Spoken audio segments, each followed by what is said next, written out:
한국사능력검정시험 심화 6번째 시간입니다. 우리가 저번 시간에 그 발해까지 했고요. 이번 시간은 이제 통치체제 잠깐 들어가고요. 빠른 속도로 이제 경제사회 끝내고 이렇게 마무리할게요.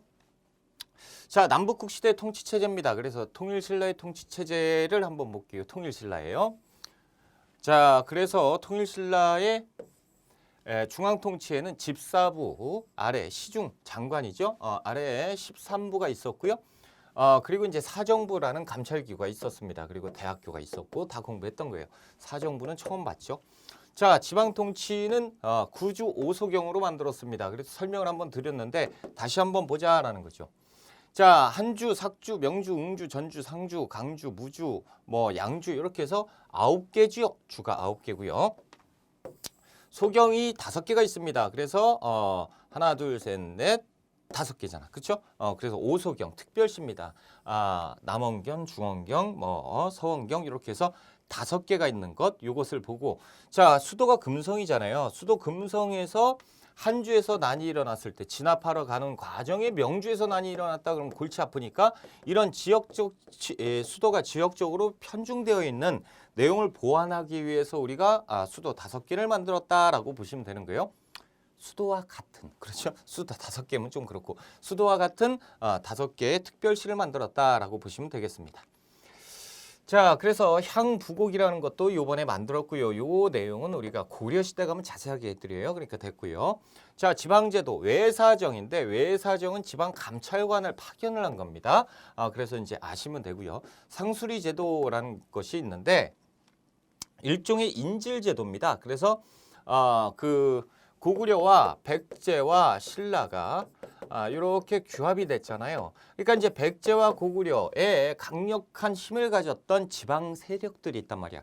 언제 다시 또 반란을 일으켜가지고 이렇게 할지 몰라요. 그래서 이들의 지방 세력을 일정 부분 신라 수도 금성에 머물게 했던 제도입니다. 그렇죠? 일종의 인질제도가 상수리제도. 군사제도는 구사당 십정이죠. 우리가 공부를 다 했습니다. 중앙군 구사당 십정은 지방군, 그래서 구주에 한정씩 배치했지만 한 주에만 한정 더 갔다라는 거죠. 발해봅니다. 자, 당의 삼성육부를 모방했습니다. 전에도 설명드렸죠. 그래서 삼성육부를 모방했지만 실질적으로 당나라의 삼성육부하고는 틀립니다. 명칭과 구성은 독자적으로 운영했습니다. 그래서 정당성 아래 이원적인 통치 구조를 갖고 있는데 이게 무슨 얘기냐면 잘 보세요. 당나라는 이 가로 안에 있는 겁니다. 그래서 왕 밑에 상서성, 문하성, 중서성 이렇게 있고 이호, 예병, 형, 공, 부가 있어요. 그래서 당나라는 삼성육부인데 이 체제가 괜찮네. 그래서 갖고 왔단 말이야. 근데 갖고 와서 보니까 우리하고는 틀려요. 그래서 우리의 관제를, 체제를 개편하고 운영 방식 이 틀만 빌려온 거지 내용과 이름과 내용은 싹 다 틀립니다. 자, 우리 걸 봅시다. 발해 삼성육부. 자, 일단 왕 바로 밑에 정당성을 둡니다. 이 정당성은요, 국가의 모든 거의 대부분을 협의하는 회의기구예요. 그래서 귀족들이 합의하는 기구고 최고 권력기구입니다. 여기에 그 정당성이 왕 바로 밑에 있었고, 그리고 이제 이 밑에 이호예병 형공처럼 충인의 지예신 뭐예요? 이름 자체가 유교적인 성격을 갖고 있잖아요. 그래서 육부가 유교적인 성격의 이름을 충인의 지예신으로 갖고 있었고, 그러니까 이제 얘들하고는 틀려요. 이거하고는 틀리다라는 거죠. 그리고 하는 일도 이 내용과는 차이가 있습니다. 틀려요.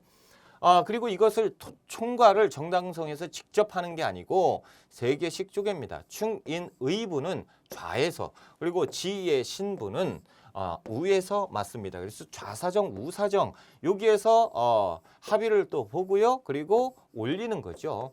그래서 이 3개 기구에서 좌사정, 우사정에 올리고 이 내용을 여기에서 합의 보고 올리는 거예요. 그래서 이쪽에서 결정을 하는 거죠. 이런 형태를 가지고 있습니다. 그래서 우리는 이 좌사정, 우사정, 이원적 통치체제를 갖고 있고 유기적 성격의 육부를 갖고 있고 당나라의 모든 것과는 차이가 있다라는 거죠. 그래서 정당성, 그리고 선조성, 중대성 이 3성 밑에 6개의 부서, 육부를 가지고 있다라는 거예요.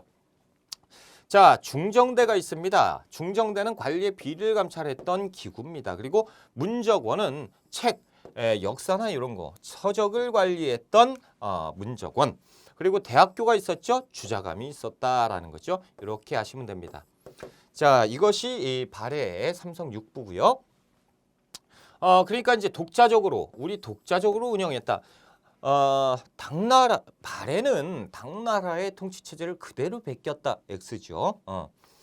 자, 중정대, 주자감, 문적원이 있었고요. 지방은 5경, 15부, 62주. 이것은 저번 시간에 자세히 봤습니다. 그렇죠? 그래서 5경, 15부, 62주 선왕 때 완성됐었고요. 현 촌락이 있었다라는 거죠. 그러니까 경, 부, 주, 현, 락, 촌락 이렇게 돼 있는 거예요. 락이 아니고 촌. 그렇죠? 그래서 이제 지금 우리가 주소를 쓸 때, 그렇죠?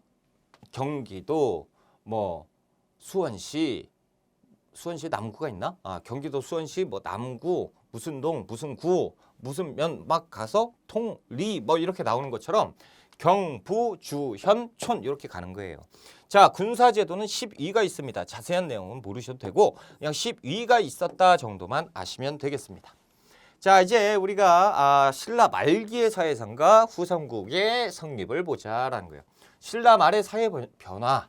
자, 여기부터 또 중요합니다. 출제 바치예요. 신라 말기의 동요.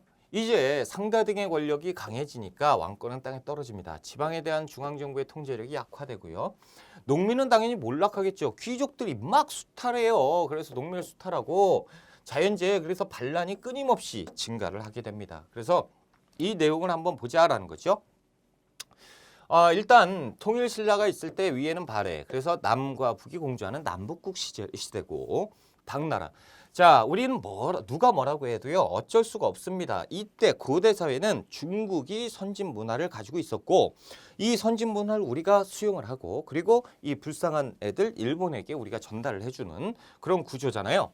자, 당나라가 선진 문화를 갖고 있었고 그러다 보니까 우리 의식 있는 사람들은 넘어가서 당나라의 선진 문화, 선진 교육을 공부하려고 합니다. 그렇죠? 그래서 당나라에 가서 유학을 하고 있는 유학생 그리고 도당 승려 이런 유학 승려 같은 경우가 많아졌다라는 거죠. 우리나라뿐만 아니고 발해도 많아집니다. 자, 그렇다면 이제 시야를 신라로 갑시다. 신라에서는 성골이 있고 진골이 있고 육두품이 있어요. 그렇죠? 그런데 이제 신라 중대, 지금 신라 말이잖아요. 그러니까 성골 빠졌다라는 거죠. 이제 진골과 육두품이 있고 왕은 진골만 될 수 있다라는 거예요. 자, 우리가 사회편에서 곧 공부를 하겠지만 1관등부터 17관등까지 쭉 올라갈 수 있는 건 진골입니다. 그런데 육두품은요. 6관등 아창까지밖에 못 가요. 17관등. 그러니까 1관등에서 5관등은 올라갈 수가 없습니다. 절대 올라갈 수가 없어요. 이것이 그 신라의 신분제도입니다. 태어나기를 육두품을 태어났으니까 죽을 때까지 육두품으로 죽어야 되는 거예요. 그러니까 열받죠. 어떤 경우가 있냐면 이 진골이 학식이 굉장히 뒤처지는 진골이 있는데 5관등에 재수가 됐습니다. 그런데 6관등 아찬에 육두품은 이제 6관등 아찬 가면 어떻게 되겠어요? 티오가 자, 이렇게 보시면 돼. 자, 요거 보세요. 티오가 많죠. 6관등 이렇게 가면요. 이 진골 귀족은 6관등 올라갈 수가 많아요. 근데 이렇게 근데 육두품 뭐 한 명이야. 그렇죠? 그런데 이 진골 보면요 엄청 올라갈 수가 있잖아요. 이런 부조리가 있었다니까. 육두품은 여기 올라가기 위해서 부단히 노력합니다. 공부를 엄청 많이 할 거 아니에요. 근데 얘들은 6관등 아찬 올라가는 건 쉬워요. 그러니까 공부 대충 한단 말이죠. 누가 학식이 뛰어나겠습니까? 육두품이죠. 불만을 품은 육두품들이 굉장히 많아진다라는 거예요. 그런데 이 당나라는요. 우리는 출신 세력이잖아요. 신분, 출신 성분에 따라서 태어나기를 그렇게 태어나는데 당나라는 그렇지 않다라는 거예요. 물론 그것도 중요하지만 능력뿐입니다. 능력을 우위로 쳐줘요. 그러니까 능력이 좋으면 상위 관직에 막 재수가 되고 그래요. 그러니까 대표적인 게 누구였어요? 장보고 아닙니까? 장보고는요 천한 출신이에요. 그러니까 신라에서는 여기에 들어갈 수가 없어. 그런데 당나라에 가서 능력을 인정받고 장수가 돼버리잖아요. 그런 것처럼 당나라는 좀 개방적이죠. 그러니까 이제 육두품들이 유학을 갑니다. 진골도 유학을 가겠죠. 그런데 당나라에 그 지금도 있잖아요. SAT 저기 미국 그 대학교 가려면 미국 수능 시험을 따로 봐야죠. 자, 당나라에 수능 시험이 있었으니 그것이 빈곤과입니다. 자, 빈곤과를 시험을 보는데 자, 진골과 육두품이 시험을 봤어요. 당연히 누가 점수가 높겠어? 육두품이죠. 그래서 육두품이 90점을 맞았네. 진골은 60점 맞았어요. 자, 육두품 90점. 와, 너 능력 좋다. 너는 6급 대우 해줄게 라고 해요. 근데 진골, 야, 넌 공부 좀 더 해야겠다. 8급 대우 해줄게. 이렇게 된단 말이죠. 그러니까 진골이 8급, 육두품이 6급이에요. 그러니까 8급이 6급에게 인사해야 되는 건 당연한 거죠. 그러니까 진골이 육두품한테 인사해야 되는 거야. 육두품이 그러시오. 이렇게 되니까 짜증나죠. 그러니까 진골은 에이, 짜증나. 나는 돌아갈래. 그래서 신라에 갑니다. 신라에 가면 우위를 점할 수 있잖아요. 진골이니까. 육두품은 여기에서 열심히 뭐 하겠어요? 갈고 닦고 공부를 하게 됩니다. 그러니까 소문이 나니까 신라에 있는 머리 좋은 육두품들 혹은 머리 좋은 학생들은 싹 다 당나라로 넘어가는 거죠. 왜? 여기에서는 진골이고 말도 안 되는 거 능력도 없는 것들이 막 이러고 다니면 아유 어르신 오셨어요 이래야 되는데 이쪽 가면 나도 목에 힘주고 다닐 수 있다 이렇게 되니까 육두품들이 다 가고 진골은 이렇게 됩니다. 결국에는 어떻게 되겠습니까? 자, 이 당나라에는 육두품이 굉장히 많고요. 그래서 얘들은 굉장히 공부를 열심히 하겠죠. 갈수록 학식이 높아지는 신라 육두품입니다. 하지만 신라 내부에서는 진골들이요. 뭐 하려고 공부하냐 이거야. 우리는 열심히 수탈하면 돼. 그러면 잘 먹고 잘 살 수 있어. 이렇게 돼버리죠. 그러니까 이 진골이 실은 육두품들은 싹 다 당나라로 가버리는 거야. 그러니까 여기는 부패한 세력밖에 안 남게 됩니다. 그러니까 이제 백성들이 하루가 멀다 하고 세금을 뜯어가니까 열받죠. 그래서 농민봉기가 계속 일어나게 되는 겁니다. 실질적으로 농민봉기가 엄청나게 일어나는데 초창기에 농민봉기가 일어났을 때는 신라 조정에서 가가지고 막 이렇게 해서 진압하고 찍어 누르고 이놈들 그렇게 하지 마가 됐어요. 그런데 순식간에 여기 빵빵 터지니까 이제 관리들도 그럴 능력이 없고 신라 정부에서 통제력을 상실해버려요. 그러니까 그 정도로 엄청나게 많았다고. 그러니까 정부가 실질적으로 금성에서 신라의 조정에 힘이 미치는 경우가 이 정도밖에 안 된다는 거야. 그런데 이렇게 되니까 여기는 바래고 실질적으로 여기 땅은 누구예요? 국제적으로는 여기는 통일 신라입니다. 신라인데 신라라고 쓰지만 신라가 아닌 무주국이 돼버리는 거죠. 여기만 신라 정부의 통제력이 되고 여기는 통제력이 미치지 않으니까 엉망진창인 나라가 돼버리는 것이 신라 말기입니다. 보세요. 궁예, 기원, 양길이, 신원, 견원이, 원종과 애노 막 그러니까 여기에서 신라 안쪽에서도 적고적이 난이 있었고 요 정도밖에 안 되고 나머지는 싹 다 이렇게 되는 신라라고 쓰지만 신라가 아닌 나라입니다. 그리고 실질적으로 이들은 여기에서 힘을 키워서 어떻게 하는지 아십니까? 힘을 키워가지고 이 동네에 A라는 사람이 있으면 이쪽에 양민들 있죠? 양민들한테 야 니들 세금 내지. 예, 저 국가에 세금 내는데요. 국가가 어딘데? 정부요. 거기가 어딘데? 신라요. 웃기는 소리 하지 마. 야, 신라가 나한테 뭐라고 못하거든? 그러니까 이제부터 여기에 내는 세금 나한테 내. 이렇게 하면서 세금을 걷어요. 세금을 걷고 대신 우리가 이 외부에서 오는 적을 다 막아주고 있잖아. 그리고 내가 성을 쌓았단 말이야. 그러니까 여기에 주인이잖아. 그래서 나를 성주라고 불러라. 그리고 나는 이제 어느 정도의 힘이 있으니까 장군이야. 날 장군이라고 불러라 라고 하는 세력들이 나와요. 그러니까 독자적인 세력을 형성한단 말이죠. 그러니까 분명히 정부에서 봤을 때는 이건 다 반란 세력이에요. 하지만 실질적으로는 이들이 여기를 통치하는 이런 일들이 생깁니다. 자, 이 A 같은 사람들을 뭐라 불러요? 호족이라고 부릅니다. 어느 쪽에 있어요? 지방에 있습니다. 그래서 지방 호족들은 독자적인 세력을 갖추고 자신을 성주나 장군이라고 어떻게 한다고? 자칭합니다. 자칭, 스스로 부르는 거예요. 자칭. 그래서 나를 성주라 장군이라 불러라 라고 하는 세력들이 등장을 하고 그 지역에 세금도 걷고 그 지역을 직접적으로 통치하게 됩니다. 그러니까 진골들이 이게 엉망진창이 되고 이제 호족 세력들이 이렇게 등장하고 자, 이 당나라에서는 어떤 일들이 벌어지는지 보자. 일단 당나라에서는 또 어떤 어마어마한 일이 벌어지는데요. 이때 우리가 유학생 학자들이 유학을 가잖아요. 학자뿐만 아니고 누구도 간다고? 승려도 갑니다. 승려. 자, 이 승려가 다 불교인데 이 불교라는 것은 예전에 교종밖에 없었다라는 거죠. 교종은 우리가 그 예전에 잠깐 한번 언급을 했었는데 특권 세력이죠. 특권층. 그러니까 왕즉불 사상, 왕 그리고 귀족의 특권층을 대변하는 사상이었다라는 거죠. 왕즉불, 윤회 사상. 그러니까 니들은 우리한테 숙여야 돼 이런 것들. 자, 이것이 교종입니다. 왜 이렇게 되냐면 이들은 교종의 특징은 뭐냐면 안정적을 추구합니다. 안정적이에요. 변화를 싫어해요. 그래서 이들은 교리를 중시합니다. 그래서 부처님 말씀에 부처님 말씀은 책 속에 있다. 책을 읽고 그리고 이 책대로 진행을 해야 되는 것이다. 그러다 보니까 이들은 책을 읽는 독경을 굉장히 불교 경전을 읽는 것 이것을 으뜸으로 쳤어요. 그러니까 스님들도 공부를 하기 시작하는 거죠. 공부를 하니까 앉아서 하잖아요. 안정적입니다. 변화를 별로 좋아하진 않습니다. 그래서 이들은 이 원래대로의 그 신분제도의 이 특권을 어느 정도 유지하는 이 종교의 종파가 교종입니다. 그런데 당나라에 유학을 갔던 육두품이 있죠.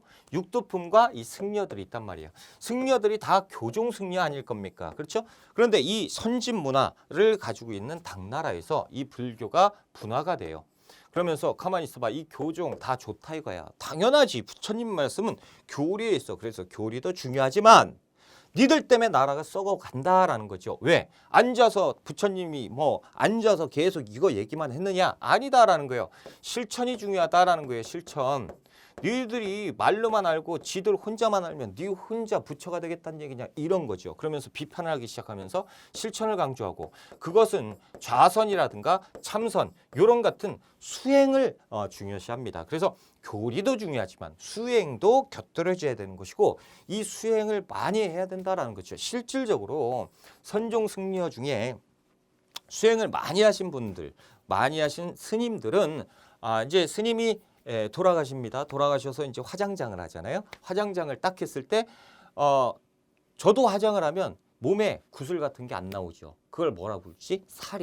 사리가 안 나오는데 이 수행이나 공부를 많이 하신 스님들 몸속에서는 사리가 나온단 말이죠. 이 사리, 이거 어떻게 설명할 거예요? 이 설명이 안 돼. 이 사리는 뭐냐면 부처님의 몸이다라는 거예요.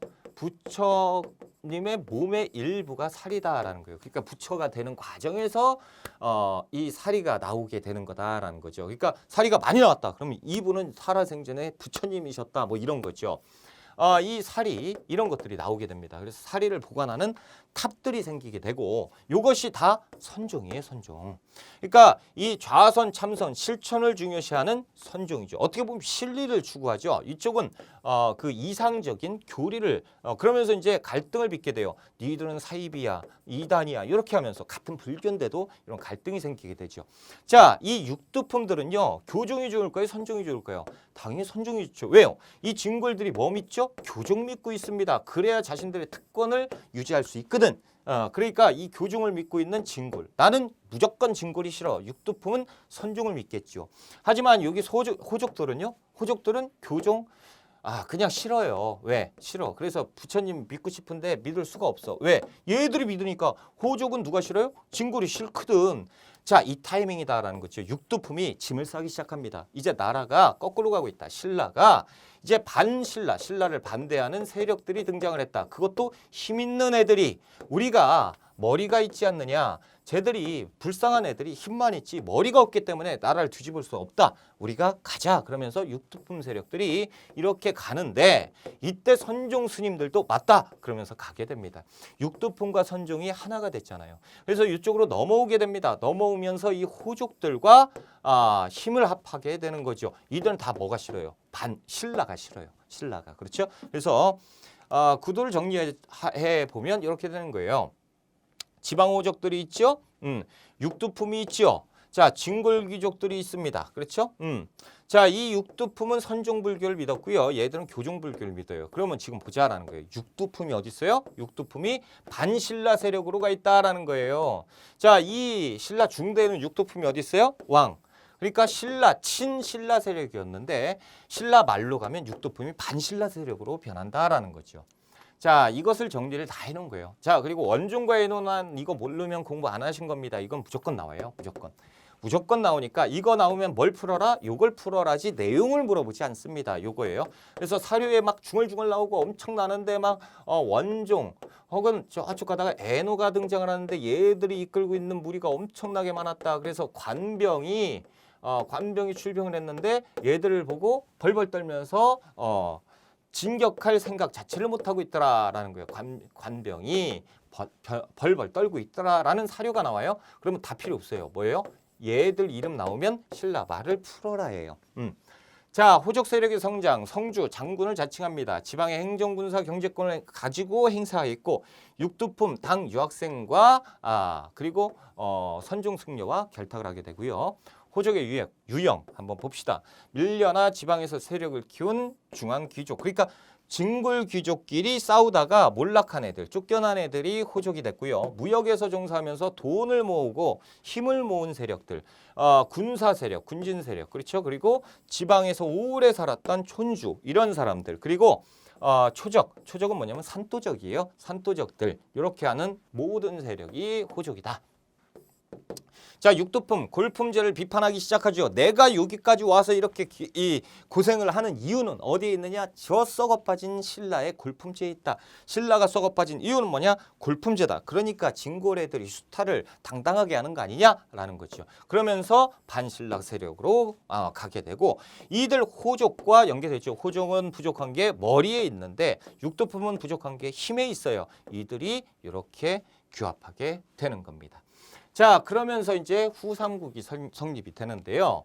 자, 이렇게 이제 아까 보셨던 지방 호족 세력들 있죠. 막 이렇게 규합되고 산도적이 내가 여기에 힘이 세 막 이랬던 세력들이 하나하나 규합됩니다. 그러면서 900년에 견훤이가 농민 출신인데요. 이 견훤이 이 예전에 백제 땅의 힘을 다 규합을 해버립니다. 그럼 내 밑에 꿇어 그래서 힘으로 제압한 다음에 나라를 세우니 그것이 후백제 900년에 나라를 세워버립니다. 그리고 나서 요 위에서 궁예가 아쭈 요거 봐라. 궁예는 신라의 후손임, 신라 왕족의 후예입니다. 그러니까 신라 왕족 출신이에요. 궁예가 901년에 야 이럴 수는 없지. 우리는 더 큰 세력이 있는데 야 빨리 규합하자. 그러면서 엄청나게 큰 넓은 영토를 확보하면서 그 아래에 자신의 이 호족 세력들을 다 규합해버립니다. 그리고 후 고구려라고 이름을 짓고 901년에 나라를 세워버립니다. 이른바 고구려, 백제, 신라가 있죠. 그래서 삼국시대인데 예전의 삼국과는 틀린 삼국이죠. 그래서 뒤에 후삼국이다. 그래서 후고구려, 후백제라고 부르는 겁니다. 이렇게 이제 후삼국이 성립되고요. 견훤이 후백제를 세웠는데 전주에 도읍합니다. 완산주. 당시에 완산주에 그래서 충청도, 전라도 지금 보신 것처럼 장악을 했고요. 군사적으로 힘을 가지고 세운 나라가 후백제입니다. 그리고 후백제의 특징은 중국과 외교 관계를 수립합니다. 고구려 궁예는 요것과는 조금 거리가 있었어요. 그런데 견훤은 외교적으로도 빛을 발했다라는 거죠. 그래서 시험 문제 가끔 나와요. 이게 나오면 굉장히 어려워요. 자, 반신라 정책을 고수합니다. 똑같이 후고구려 궁예도요. 어딨어? 어딨냐? 반신라 정책을 계속 고수해요. 자, 반신라 정책을 하면서 신라 경혜왕도 가서 죽여버립니다.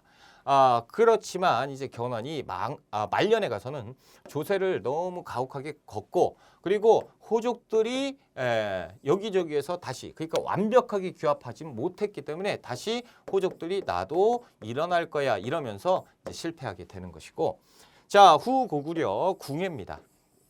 궁예 개성 송악에다가 도읍을 정하죠. 그래서 강원도, 황해도, 경기도 엄청나게 큰 영토를 자랑하면서 고구려다라고 깃발을 꽂아버렸고요.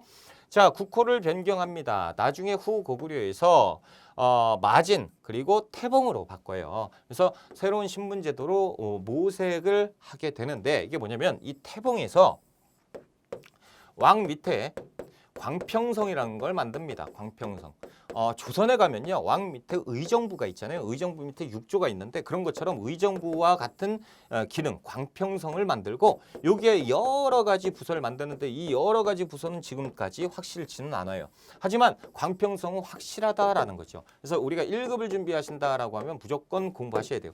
광평성, 태봉 밑에 광평성. 태봉은 뭐냐? 후고구려. 그렇죠? 그래서 후고구려 밑에는 광평성 체제를 만들었다라는 거죠. 그러면서 새로운 신분 제도를 만들려고 했다라는 거예요. 그리고 이 그 궁의 오른팔은 누구예요? 왕건이 있었다라는 거죠. 하지만 918년에 가서 궁에는 쫓겨납니다.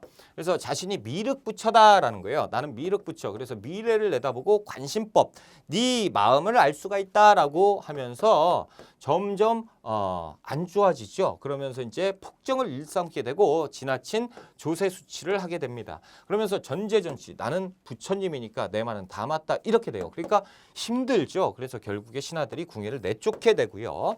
그 다음에 고려가 만들어지는데 918년에 이 왕건이를 신하들이 추대를 합니다. 그래서 궁예를 내쫓고 그 자리를 왕건이 대신하고 그리고 후고구려 기분 나쁘다 그래서 고려라는 새로운 이름을 만드니 고려라는 나라는 918년이 되는 것이고요. 그리고 왕건은 태조가 되는 것이죠. 그래서 태조 왕건 고려가 만들어졌을 때는 당시에 후백제와 신라가 존재하고 있었습니다. 그렇죠? 그래서 고려, 후백제, 신라가 공존하고 있었고 고려, 태조, 왕건이 나머지 이 후삼국을 다 통일을 하는 거죠. 그래서 고려의 재통일이라고 부르게 되는 겁니다. 건국, 왕건의 궁예를 내쫓고 고려를 건국하게 되죠. 보자라는 거죠. 이제 후백제 견훤이가 있고요. 그리고 후고구려에 궁예가 있었는데 궁예가 점점 실정, 여러분 실정이라고 하는 것은 정치적인 실수를 많이 했다라는 얘기예요. 정치적인 실수를 많이 했고요. 실정이 많았고 그리고 폭군처럼 했다라는 거죠. 정치를 폭력적으로 했다라는 거죠. 그래서 폭정 이런 것들이 많았다 보니까 어떻게 해요? 궁예를 내쫓고 왕건을 신하들이 추대하게 됩니다. 그때 당시에 후백제와 신라는 있었고요. 발해도 있었고요. 그렇죠? 그래서 이 918년의 형세는 발해, 후백제, 신라가 같이 공존하고 있었다라는 것도 아셔야 되고요. 자, 수도는 어디로 가냐면 송악에 수도를 합니다. 그리고 고구려를 계승했다는 것을 표방하고요. 그리고 태조 왕건은 민생 안정책을 추진하게 됩니다. 자, 이렇게 해서 이제 우리가 정치편을 끝을 냈고요. 빠른 속도로 이제 넘어가 봅시다. 고대 경제와 사회편이에요. 자, 우리가 고대 경제와 사회편 페이지 빨리 넘겨요. 고대 경제와 사회편인데 우리가 이 정치편에서 굉장히 오랜 시간을 공부를 했잖아요. 삼국시대부터 남북국 시대까지 공부를 많이 했습니다. 자, 여기에 경제와 사회는 일정 부분 겹치는 게 굉장히 많아요. 물론 고대 사회뿐만 아니고 앞으로 고려도 그렇고 조선도 그렇고 정치를 먼저 하고 그 다음에 경제, 사회, 문화를 하는데 겹치는 부분이 많습니다. 경제와 사회는. 문화도 겹치죠. 그러니까 이제 이렇게 섞어서 문제를 내는데 많이 우리가 공부를 했기 때문에 웬만한 건 다 언급만 하고 넘어가고 설명이 필요한 부분만 하겠습니다. 자, 삼국시대의 경제입니다. 그래서 삼국의 경제정책 기본 경제, 정복 정책이죠. 그래서 정복지의 공로를 수취하게 됩니다. 전쟁 포로가 굉장히 많았어요. 이들은 다 노예로 삼았겠죠. 삼국이 얼마나 많이 싸웠어요. 그렇죠. 그래서 내가 쳐서 이겼다 그러면 꿇어. 너 재산 다 내 거, 네 처자식은 내 노예. 이렇게 되는 거죠. 자, 그리고 시급 이런 것들이 있었고요. 수치제도, 조세, 공납, 여기 기본적인 세금이에요. 제가 말씀드렸죠. 토지제도는 뭐라고요? 토지제도는 관리들의 월급을 주는 거고 이 수치는 걷는 거잖아. 그래서 이것은 세금을 얘기하는 겁니다. 그러니까 고대사부터 그렇죠. 현세는 아니고 근대까지 조세, 공납, 역을 바쳤습니다. 조세, 공납, 역. 그래서 이것은 이제 천천히 설명을 해드리고요. 자, 민생 안정책. 황무지 개간을 권장합니다. 그래서 못 쓰는 땅을 개간해라. 그러면 일정 부분 저기에 주인이 없잖아. 그럼 네 땅으로 인정을 해줄게. 소유권을 주고. 그리고 소유자가 있거나 아니면 이게 국가 소유다. 그러면 거기에서 네가 평생 먹고 살 수 있게 경작할 수 있는 경작권도 주고. 그리고 일정 부분은 네가 노력을 했으니까 고생을 엄청나게 했으니까 그 부분에 일정 기간은 세금을 받지 않을게라는 면세 이런 혜택을 줘요. 그리고 저수지 같은 걸 많이 만들어 줍니다. 그리고 고구려, 고국천왕이 누굴 시킨다고요? 을파소. 을파소를 국상으로 기용을 해서 진대법을 시행하게 되죠. 자, 설명 다 드렸던 거고 산업. 상업은 5세기 경에 도시 중심으로 시장이 만들어져요. 와, 시장이 만들어졌구나. 그래서 우리 그 한국사에서는 시장이라는 표현보다 장시라는 표현을 더 많이 씁니다. 아무튼 장시하면 거꾸로 하면 시장이잖아. 시장 똑같습니다. 시장을 만들어요. 6세기 초에 시장 감독관청 이거 시험 문제 잘 나와요. 희한하게 많이 나옵니다. 신라 지증왕 때 동시전. 동시전 나오면 시기 언제다? 6세기 신라 지증왕이다. 혹은 6세기 신라 지증왕 때 했던 일들을 찾으면 돼요. 자, 수출품과 수입품이 있었고요. 수공업. 초기에는 노비들이 요거 잠깐 좀 살펴볼 필요가 있어요. 자, 수공업이 초창기에는 노비들한테 수공업을 시켰습니다. 그러다 보니까 일단 초기에는 노비들이 국가 수용 수요품을 생산했고요. 후기에는 지정을 해줘요. 지정. 그러니까 이제 수공업이 되게 애매한 게 첫 번째로 노비에게 시작을 했단 말이죠. 국가가 가면서 이것을 평민화시켜요. 평민들에게 너 이거 해볼래? 라고 하면서 지정을 한단 말이지. 지정을. 그러니까 이 분명히 누구예요? 평민이에요. 천민이 아니고 평민들이 수공업을 담당하는데 이 인식 자체에 이렇게 무서운 거라니까. 초기에 노비들이 시작을 했기 때문에 천한 직업으로.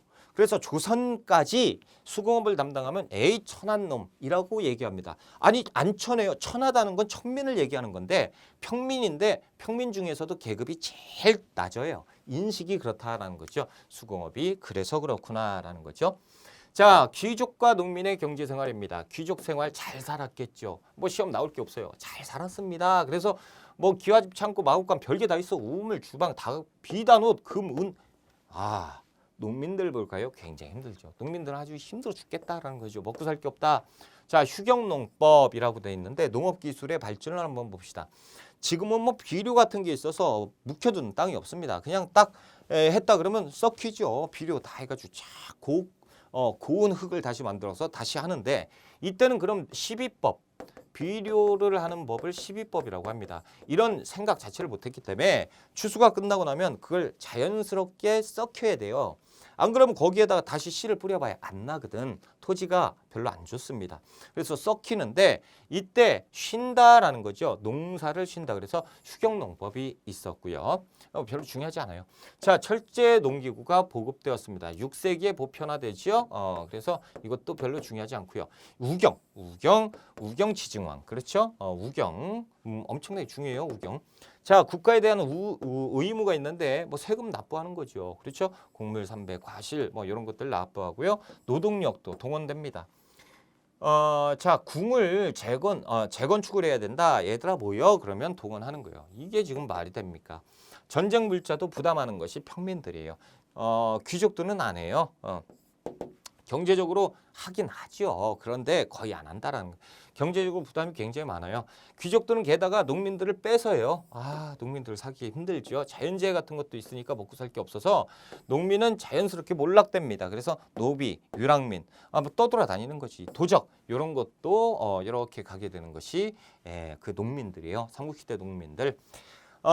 이 전 페이지 한번 볼까? 이렇게 귀족과 평민들, 귀족과 농민들 이렇게 구분을 해놨는데 이에 대한 갈등은 거의 뭐 현재까지 똑같다라는 거죠. 그러니까 이 내용은요. 귀족은 잘 살았고 농민은 힘들었다라고 보시면 되겠습니다. 자, 남북국 시대의 경제 변화. 정확하게 이제 조선 후기까지죠. 자, 귀족과 평민의 관계는 남북국 시대의 경제적 변화가 있습니다. 통일신라. 토지제도의 변화입니다. 자, 토지제도라고 하면 제가 말씀드렸지만 공무원들의 월급 주는 거예요. 이거 공부 다 했던 겁니다. 신라중대 신문왕 때 뭐예요? 노급 폐지 그리고 관료전 지급이죠. 이것이 무엇이라는 거죠? 왜 했다? 왕권을 강화하기 위해서 했다라는 거죠. 자, 그리고 성덕왕 때 이거 처음 나오네요. 백성에게 정전을 지급하였다. 우와! 백성한테 땅을 줬어요? 와, 굉장히 고맙네요. 백성을 위한 정책이라고 착각하겠지만 그게 아니에요. 자, 이때 당시에는 농민들이요, 귀족들이 수탈을 엄청나게 해요. 그러니까 귀족들이 농민들 수탈을 엄청나게 하니까 농민들이 못 먹고 살기 힘들다. 그러니까 에이, 나 집 버리고 도망갈 거야. 그리고 도망을 막 해버려요.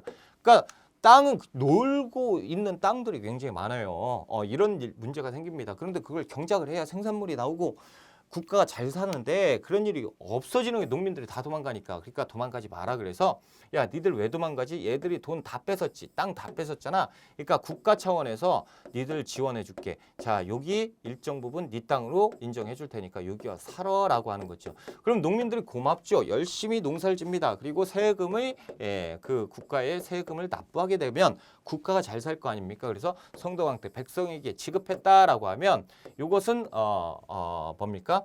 국가재정 확보책입니다.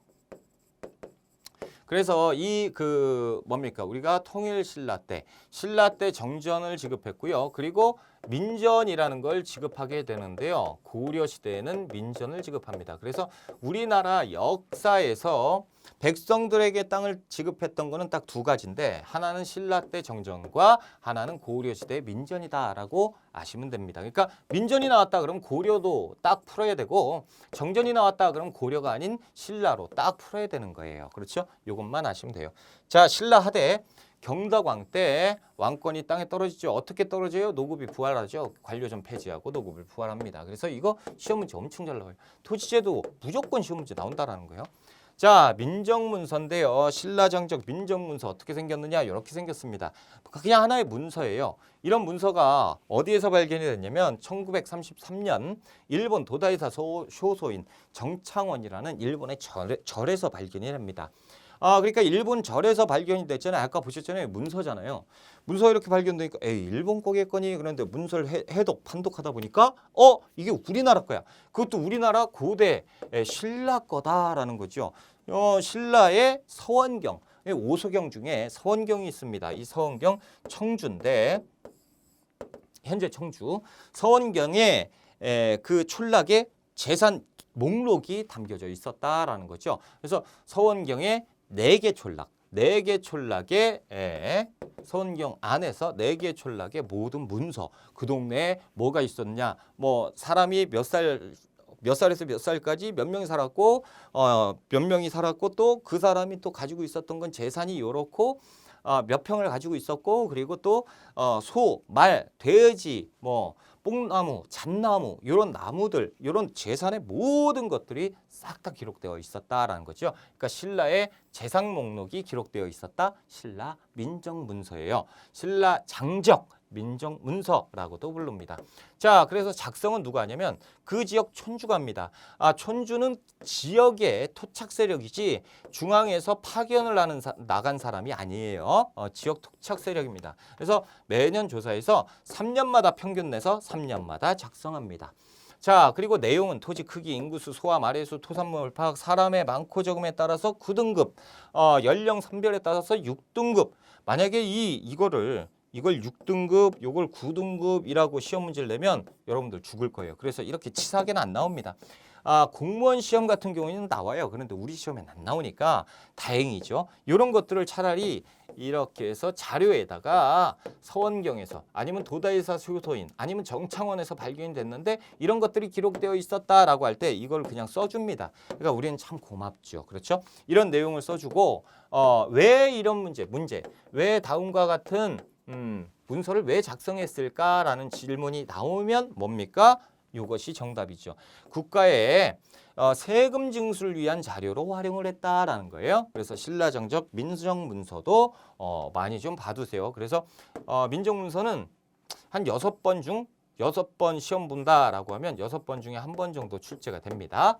출제율이 그렇게 높진 않지만 그렇게 낮지는 않다라는 거죠. 자, 경제활동 한번 볼게요. 통일 이후에 인구와 생산량이 증가하죠. 어디가? 신라가요. 그래서 동시가 있었는데 시장을 더 만들었어요. 서시, 남시 이렇게 막 증가가 됐다라는 거죠. 대외 무역. 그래서 당과 무역이 번성했죠. 통일 이후 무역이 번성했다라고 하는데 실질적으로는 당항성을 차지한 6세기 신라 진흥왕 그때부터 번성하기 시작하는 거예요.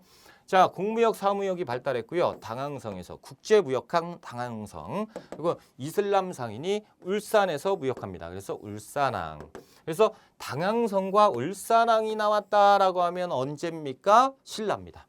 자, 해외 기관 산둥반도 양쯔강 하류에 신라방, 신라촌, 신라소, 신라관, 신라원이 만들어져 있다라는 거죠. 자, 여기에서 한번 보실까요? 자, 지도를 이렇게 보시면 이게 다 나와 있어요. 우리가 이제 공부를 어느 정도 했고 발해가 있지요? 신라가 있습니다. 자, 신라에서 보시면 이 형태를 가지고 가라고 나와요. 가. 그래서 가 국가와 나 국가에 대한 설명으로 옳지 않은 것. 그럼 국가가 어딘지 언젠지를 찾아봐야 되잖아요. 일단 가에서 당항성이 나옵니다. 혹은 여기에 울산항이 이렇게 나와줘요. 울산항.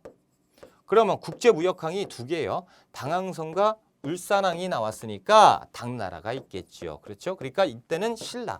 만약에 이 당항성을 병란도라고 나와주잖아요. 병란도? 그럼 언제예요? 국제무역항 고려입니다. 고려. 그렇죠? 이렇게 보시면 돼요. 그래서 이건 신라구나 이렇게 풀고 자, 산둥반도하고 그리고 양쯔강이 이렇게 흘리죠. 양쯔강 하류에 뭐가 많아요? 신라원, 요거 다시 설명해 드릴게요. 어딨어? 자, 여기에 신라방, 신라촌 요거 같은 거예요. 그래서 신라마을 코리아타운이고 신라소 동사무소고 신라관 여관이에요. 그리고 신라원 사원이죠. 절. 이렇게. 그래서 발해 관 사원이 있고. 그렇죠? 여관이 있고 법화원 사원이 있죠. 이 법화원 하면 장보고가 나오고요. 그렇죠? 그리고 이렇게 보면 발해 쪽에서 보면 서경, 중경, 동경, 상경, 남경, 오경이 나와 주잖아요. 이렇게 보고 우리가 파악하면 되겠다라는 거죠. 자, 이제 페이지 넘어가서요. 발해를 한번 봅시다. 발해 조세 공납 역이잖아요. 그렇죠? 그래서 이렇게 줬다라는 거죠. 걷었다 세금을. 자, 산업, 농업과 목축인데요. 기후 조건의 한계로 밭농사 중심으로 콩조, 보리, 기장 뭐 이런 건데 외울 필요 없고요. 목축 이거 외워야죠. 솔분부의 말 굉장히 인기가 좋았다라는 거죠. 말. 그리고 모피, 녹용, 사양 이런 것들. 자, 상업과 이거 외우셔야 돼. 이거 모르면 안 돼요. 상업과 수공업. 그래서 도시와 교통 요충지에서 매매가 활발했고요. 현물화폐, 외국화폐 다 썼다라는 거죠. 철, 구리, 금, 은, 삼배, 명주, 비단 뭐 이런 것들 했다라는 거예요. 고기잡이 도구 뭐 됐고요. 숭어, 문어, 대게, 고래도 나왔다라는 거죠. 무역을 봅시다. 자, 당나라에서 발해관을 지들이 만들어줘요. 발해를 그렇게 우대를 했었다라는 거죠. 교관선, 발해 이렇게 무역선도 왕래할 수 있게 해주고 수출, 모피인삼 불상자기 무조건 남기 무조건 모피인삼 불상자기 모피인삼 불상자기 됐다. 한 번 더 할까? 모피인삼 불상자기 됐어요. 자, 그리고 비단과 책 됐어요. 국제교류가 활발했고 신라도, 일본도, 그리고 거란도, 이것도 중국도 이렇게 다 있었다라는 거죠. 이게 길이에요, 길. 자, 됐습니다. 이제 페이지 빡 넘어가세요. 거의 다 공부를 했기 때문에 우리가 자, 사회에 들어갑니다. 삼국시대 사회. 초기 국가의 신분제 성립 한번 볼 필요가 있죠. 자, 철기시대 그러니까 청동기 철기시대 국가가 초기에 만들어졌을 때 그때는 가와 대가가 있었다라는 거고 호민, 하호, 노비 이렇게 됐어요. 그래서 가, 대가는 우리가 공부했잖아요. 가, 제가회의 이런 거 보면 귀족이잖아요. 귀족들이 있었고 호민, 백성, 민자를 썼잖아요. 여기는 이제 평민인가 보다. 그렇죠? 하호, 그리고 이제 아래 하자를 썼다라는 거. 조금 그런데 그리고 천민. 오케이, 됐다라는 건데 이제 고대 국가를 가보자라는 거예요. 그러니까 사료에서 가가 나온다. 혹은 호민이 나온다. 그러면 어떻게 해요? 호민 안 나와요, 시험에. 가가 나온다. 그리고 하호가 나온다. 그러면 하호는 평민이다라고 보시면 됩니다. 자, 고대 국가로 넘어가면 중앙집권 국가죠. 귀족이 있고요. 평민이 있고 천민이 있는데 자, 보세요. 귀족은 그냥 뻔하잖아요. 이 귀족들이 넘어와서 귀족 신분 형성을 했을 것이고요. 자, 하호는 아래 하자 평민들이 농업을 했죠. 그래서 평민 요거는 문제 안 돼요. 노비도 천민으로 갔겠지. 됐어요. 이 호민은요. 부유한 백성이라는 얘기죠. 그래서 이건 시험 문제 안 나오는 이유가 여기 있어요. 부유한 백성들, 부유한 평민들이다 보니까 이렇게 귀족으로 가는 세력들이 있고 평민으로 가는 세력들도 있습니다. 그러니까 호민은 귀족으로 발전하였다. 맞을 수도 있고 틀릴 수도 있고 평민으로 발전하였다. 맞을 수도 있고 틀릴 수도 있는 상대적인 거기 때문에 시험 문제 거의 안 나오고 하호가 나옵니다. 하호는 사료에서 뭐라고 나오냐면 평민인데 노비처럼 부렸다라는 얘기가 나옵니다. 노비처럼 일을 했고 하호 평민입니다. 평민. 자, 그래서 왕족과 부적장 그리고 사회 경제적 특권층, 귀족층, 대부분 농민, 자유민, 평민층, 비자유민, 노비 이런 사람들 천민이었다라는 거죠. 자, 그래서 요 내용이 이제 써 있다라는 거죠. 이것은 이제 한번 읽어 보시고요. 자, 고대 국가의 신분 구조 볼게요. 중앙 집권 국가지요. 일반적인 특징 법을 만들어서 제정을 했습니다. 그래서 그들의 특권을 유지하기 위해서 법을 만들었고 평민들이 따라라, 천민들이 따라라라고 따라오게 했고요. 별도의 신분제를 만들었습니다. 대표적인 게 뭐죠? 신라의 골품제입니다. 자, 지배계층 귀족들이 있고요. 뭐 설명 다 드렸던 거니까 이제 넘어갈게요. 자, 삼국시대의 사회 모습입니다. 이것도 시험 문제 심심치 않게 등장을 합니다. 고구려 먼저 볼게요. 고구려 일단은 싸움꾼이죠. 오케이, 그거 짚고 들어갈게요. 자, 척박한 지형입니다. 전국 활동이 많았어요. 그렇다 보니까 씩씩한 사회 기품을 형성합니다. 뭐 사냥하는 거 이런 것들, 전쟁하는 거 이런 것들. 지배층은 왕족인 고씨와 오부 출신의 귀족. 그렇죠. 그래서 귀족 회의는 가들이 모인 회의, 제가회의였다라는 거죠. 자, 사회풍속, 혼인풍습, 일종의 대릴사위제, 서국제 공부 다 했던 거죠. 그리고 형사치수제도 있었다라는 거예요.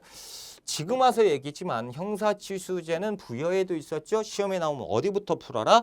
부여 먼저 풀고 부여가 답이 없을 때 고구려가 있나를 보는 거예요. 그래서 형사치수제 아무튼 고구려도 있었다. 자, 엄격한 법률이 적용되었던 이유가 뭐냐면 감옥이 없습니다. 이 감옥을 뇌옥이라고 해요. 그래서 감옥이 없었기 때문에 웬만하면 싹 다 죽여버렸다라는 거죠. 그러니까 세다. 반역, 반란한 자는 죽여버렸고 그 가족들은 연좌로 묶어서 노비로 삼아버렸어요. 항복하거나 패한 자는 그냥 죽였어요. 역시 고구려다워요. 그렇죠? 씩씩해야 돼. 근데 항복을 해서 죽어. 차라리 전쟁에서 죽어야지. 자, 집집마다 부경이라는 창고가 있었고요. 백제로 한번 가볼게요. 여러분, 백제하면요. 이 고정관념이 그렇게 무서워요. 우리가 학교 다닐 때 백제라고 하면 아름답다. 품격 있다. 요것만 생각하잖아. 그런데 시험에서 보면요. 사료가 분명히 고구려예요. 씩씩한 사회 기품이 있고 사냥을 즐겼고 전쟁 나가서 항복하지 않았고 이런 지문이 나왔는데 정답은 백제예요. 이게 어떻게 된 일이냐? 백제 역시 고구려의 아들이잖아요. 그래서 백제 그 대부분은 고구려하고 비슷해요. 고구려가 부여와 비슷한 것처럼 백제도 고구려와 비슷하다라는 거예요. 그래서 언어와 풍속, 의복 등이 고구려와 거의 비슷합니다. 거기에 세련된 문화가 플러스가 된 거예요. 자, 지배층 볼까요? 왕족인 부여씨가 있고요. 그러니까 예전에 백제 부흥운동할 때 왕을 추대했던 사람이 왕으로 추대한 사람이 풍이었죠. 풍의 성씨가 부여풍이에요. 부여풍, 부여씨예요. 그래서 왕족은 부여씨고요. 8성의 귀족이 있습니다. 사씨, 연씨, 애씨, 진씨, 국씨, 목씨, 백씨, 협씨 외울 필요 없고요. 이렇게 8개의 성을 가진 귀족들이 있었다라는 거죠. 이 양직공동대, 이 양나라가 어디예요? 중국 남조 아닙니까? 그렇죠. 우리가 무령왕릉할 때 공부했잖아요. 양직공동대 이 지금 보면 백제 사신의 그림입니다. 이것뿐만 아니고 양직공도라고 해서 이렇게 이제 착각하시는 분들이 많은데 그게 아니고요. 요게 이제 일본 외 사신 그리고 뭐 아라비아 상인 사신 뭐 이렇게 해서 중국 하면 안 되죠. 저쪽 뭐 어디 유목민 그 사신 그래서 공도를 다 만들어요. 일본이니까 외공도 이렇게 돼 있겠지. 이렇게 해서 벽화로 쫙 했는데 우리나라 사람이 가가지고 사진을 요 부분만 딱 찍어놓은 거야. 그러니까 하나의 사진처럼 보이지만 아니다라는 거예요. 이 중국의 사신단을 그림으로 그리고요. 그리고 글자를 써놓은 거예요. 근데 여기에서 보시면 그림이 없으니까 자 여기 일본 사신 보면 진짜 형편없이 나와요. 우리는 진짜 비단 옷에 이렇게 해서 다 갖출 거 갖추고 아름답게 나왔는데 그건 아니고 자 중앙아시아 그런데 사신들 보면 히잡 막 해가지고 이렇게 오고 이런 그림들이 다 있었다. 이게 양직공도입니다. 이게 나오면 백제 웅진성 시대다라고 보시면 되겠습니다. 어디 있어? 요거 하다 말았죠. 능숙한 관청 실무. 그래서 다른 나라보다 굉장히 그 체제 정비가 빨리 됐기 때문에 관청 실무에도 밝았고요. 귀족회의가 있었으니 정사함 회의입니다. 자, 바위가 바위 위에 이런 투표함을 만들어요. 그래서 귀족들이 회의하고요. 한 명씩 올라가서 투표함에 용지하고 내려와. 그러면 여기에서 그 귀족장이 올라가서요. 투표함을 열어보죠. 그래서 이 안건은 통과됐습니다. 이렇게 했던 바위 암자, 그러니까 정치를 보았던 바위의 회의다라고 해서 정삼회의입니다. 이것이 백제. 사회풍소, 투호, 바둑, 장기. 그렇죠? 씩씩한 사회 기풍, 말타기, 활쏘기. 고구려하고 똑같잖아요. 반역, 패전한 자는 사형, 죽였어요. 고구려랑 똑같네요. 절도자, 근데 패전자까지 나오잖아. 자, 절도자는 귀양과 동시에 2배 배상. 와, 요런 것들 완전히 그냥 세부적으로 디테일하게 나와 있죠. 뇌물, 횡령한 관리는 3배를 배상하고 종신, 무기, 금고를 처했다라는 거죠. 이렇게 세지요. 요런 단어들이 나오면 뭐다? 백제입니다. 자, 신라를 볼게요. 고구려와 백제에 비해서 굉장히 늦었죠. 뭐가? 중앙 집권이 굉장히 늦었어요. 그거는 지형적인 이유도 있고요.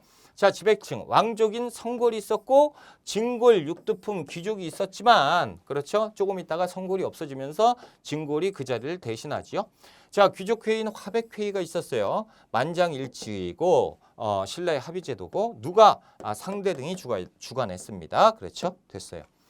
자, 이제 신라로 들어가세요. 골품제를 한번 봅시다. 이거 모르면 공부 안 한 거죠. 신라의 신분제도로 혈연 중심으로 한 겁니다. 관등의 상한선이 있었어요.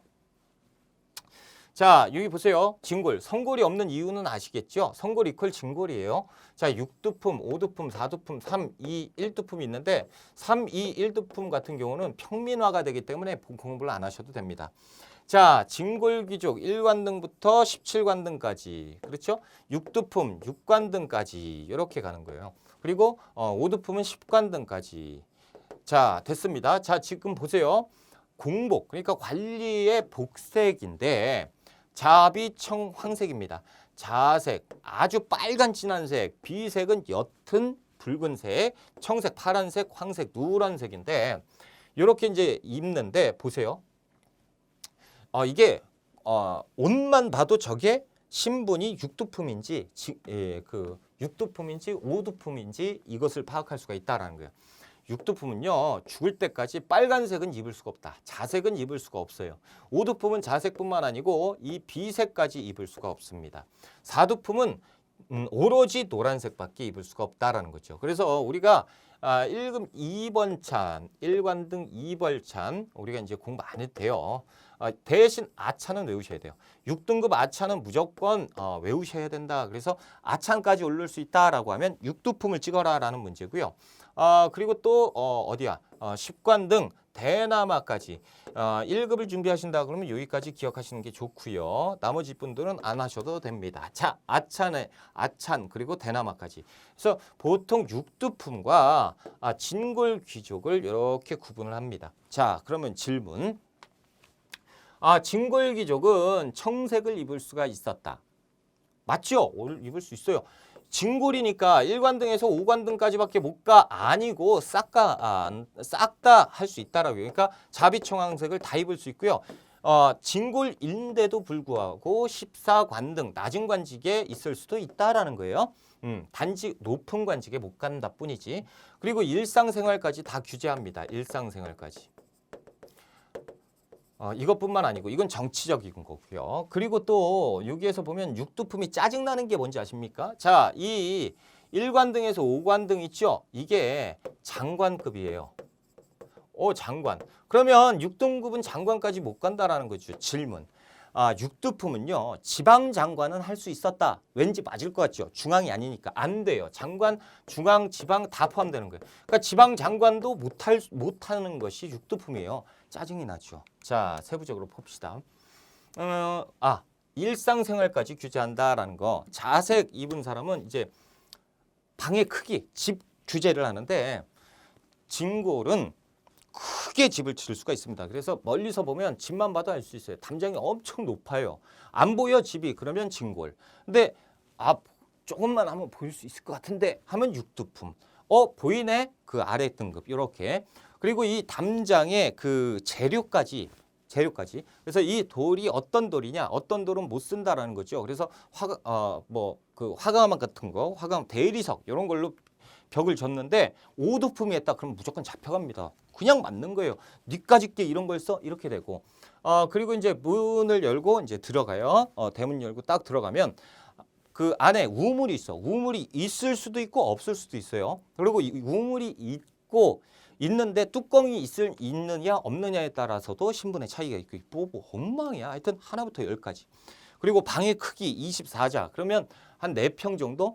그 이상은 못 만들어요. 21자 뭐 이렇게 해서 이 방의 크기까지 제한을 두었습니다. 그래서 엄청나게 뼈에 사무치는 제도가 골품 제도죠.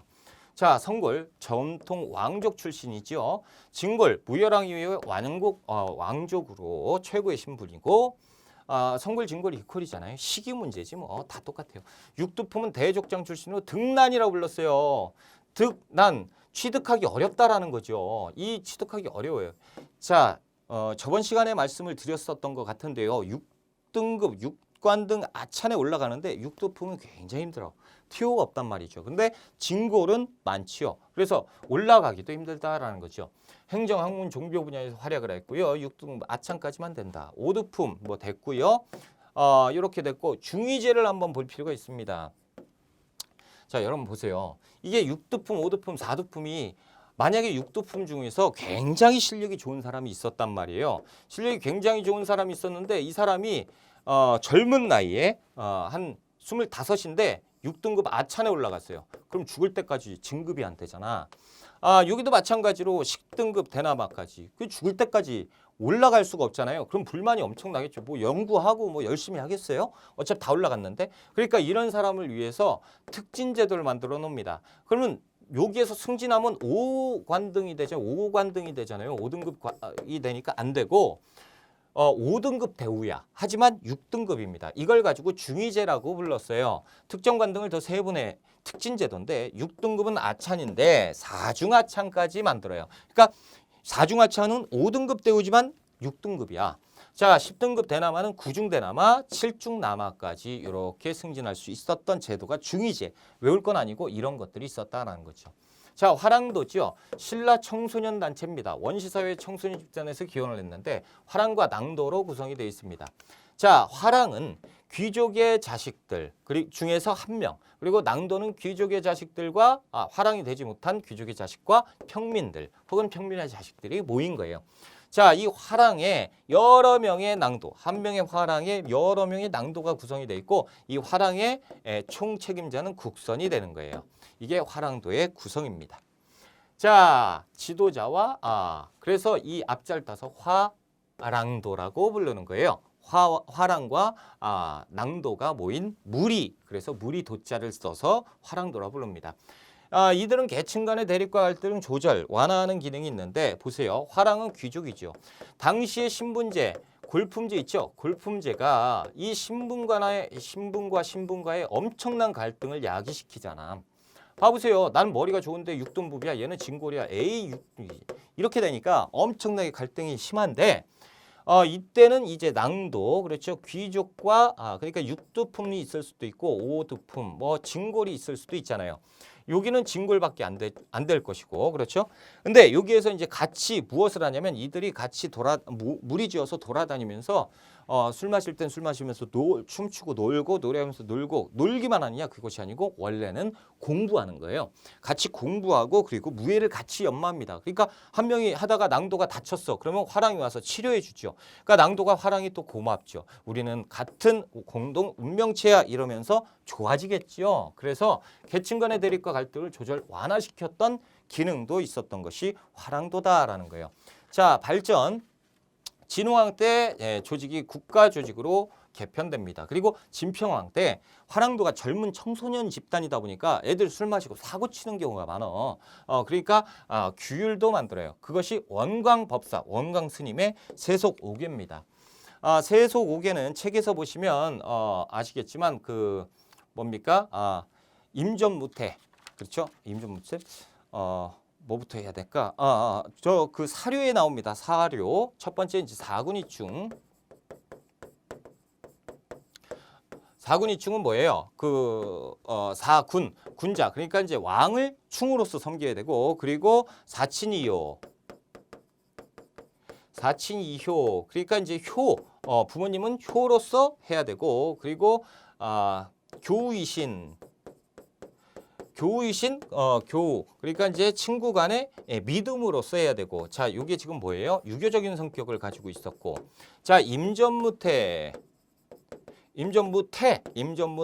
똑같아요. 자, 임전무태. 그래서 이제 전장에 나아가서 후퇴하면 안 되고 도교적인 성격을 갖고 있었고요. 그리고 살생유택이라고 해서 살아있는 거는 골라서 죽여야 된다라는 거, 그 불교적인 성격을 갖고 있지요. 그래서 유, 불, 선, 도교를 같이 포용하고 있는 것이 무엇이냐? 화랑도다. 화랑도의 세소고개다라는 거죠. 자, 한 페이지 넘어가면요. 남북국의 사회를 봅시다. 그래서 통일신라 별건 없어요. 뭐 이렇게 됐고 구서당에 민족이 통합됐다. 예전에 고구려 백제 이제 신라에 규합되잖아요. 그래서 설명 다 드린 거예요. 고구려와 백제의 옛 장수들 이런 사람들, 왕족이었던 사람들 신라의 귀족으로 편입시킵니다. 대표적인 게 구서당이에요. 중앙군에 편성하게 되는 거죠. 자, 신라 중대의 사회, 그래서 진골귀족 장관직을 독점하는데 지방까지 다 중앙지방 모두예요. 화백회의에 통해서 국가 중대사를 또 했었고요. 골품의 변화, 육두품은 국왕을 보좌했던 게 신라 중대죠. 신라 말로 가면 반신라 세력이고요. 됐어요. 다 설명드렸던 거고 넘어갑시다. 자, 신라 말에 신라 말에 호족이 성장하면서요. 반란이 엄청 많았고 대표적인 게 뭐예요? 원종과 애노애난 또 나왔죠. 이거 무조건 나온다니까. 그래서 신라 말 시기를 찾는 문제. 자, 발해의 사회적 구조적 특징 보면 발해의 계급. 소수의 고구려의 인입니다. 소수. 그리고 다수의 말갈족을 지배했던 발해입니다. 국가행정을 보조하게 되죠. 그래서 이 소수의 고구려인이 이 많은 수의 말갈족을 지배할 수 있었던 것은 이 최하위 단계의 짱이 누구냐면 촌주가 있죠. 촌주는 말갈족을 이렇게 임명을 해줬어요. 그리고 말갈족의 전통적인 생활 모습, 이런 문화 같은 것도 인정을 해줬다라는 거죠. 그러면서 유지를 했던 것이 발해입니다. 자, 신라와 발해의 관계. 그래서 발해 무왕 때 신라가 발해를 공격했고요. 쟁장사건, 등재서열 이런 게 있는데 별로 중요하진 않지만 한번 보는 거예요. 쟁장사건은 뭐냐면 발해 왕자 대봉이가 당의 사신으로 파견되었을 때 사신의 위치가 신라가 더 가깝다라는 거야. 왕 옆에 사신의 위치가 신라와 발해가 있는데 우리가 멀어? 우리 이 사신의 위치 좀 바꿔주세요. 그러면서 서로 다투었던 아주 좀 자, 등재서열 사건은 뭐냐면 빈군과 시험 있잖아요. 빈군과 시험에서 신라 최연희, 그러니까 누군지는 몰라도 돼. 신라의 최연희가 발해 오광창보다 순위가 높아요. 명단 위에 있으니까 오광찬의 아버지가 순위를 바꿔달라고 막 요구하면서 충돌한 사건도 있었다라는 거죠. 뭐야 이게. 그렇죠. 아무튼 신라하고 발해하고 사사건건이 대립하고 있는 모습을 보여주고요. 친선관계도 있었다라는 거죠. 신라도. 그리고 발해가 거란의 침략을 받았을 때 신라가 도와주기도 했었다라는 것. 이렇게 해서 우리가 경제 사회편까지 마무리를 졌고요. 다음 시간에 문화편으로서 고대사를 정리하겠습니다. 조금 쉬었다가 갈게요.